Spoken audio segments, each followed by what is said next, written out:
Good morning, everyone. I'm happy to see you today. Thanks for starting your day with me and with TLC. Last weekend in church, we studied the classic Bible story, Daniel in the lion's den. Most likely you've heard the story. Even if you haven't, you've probably heard the phrase, "I'm walking into the lion's den." This story has just become part of culture. And for myself, having grown up in church, I'm not even sure I could count how many times I've heard the story.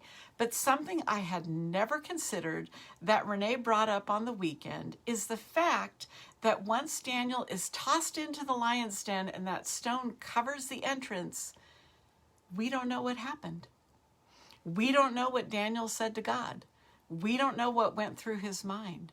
We know what the king was thinking, but we don't know what Daniel was thinking. And that just fascinates me. I was thinking about how pitch dark it must have been when he was thrown in.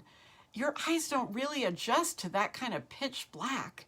When did Daniel realize that God had shut the lions' mouths and he was safe? I feel that Daniel, like his friends Shadrach, Meshach, and Abednego, had an even if he does not attitude. Daniel knew God could save him, but even if he does not, Daniel was still going to pray and give thanks to God. It's just amazing. You know, most likely, all of us can relate to feeling like we're in a lion's den, feeling like we're surrounded by trouble. The lights have been turned out, and we can't see what's happening or where God is or what he might be up to. And the Psalms have a lot to say about being in the pit and the God who rescues us from the pits that life or our own choices, frankly, have thrown us into. Psalm 130 verse 4 says, one of the reasons we can praise the Lord is that he redeems our lives from the pit. And Psalm 40 verses 1 and 2 say, I waited patiently for the Lord.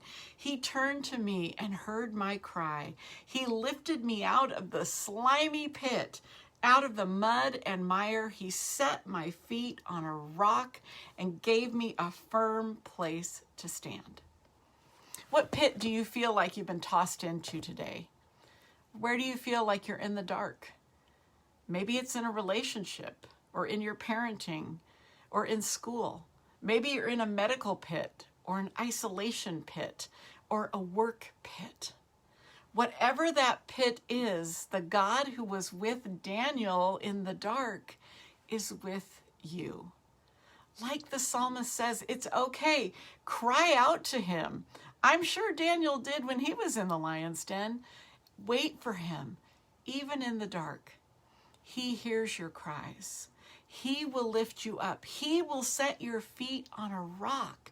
We know this is true because, as Renee reminded us, Jesus, who was also sealed behind a rock in a cave, conquered all of the pits and the darkness with his death and resurrection.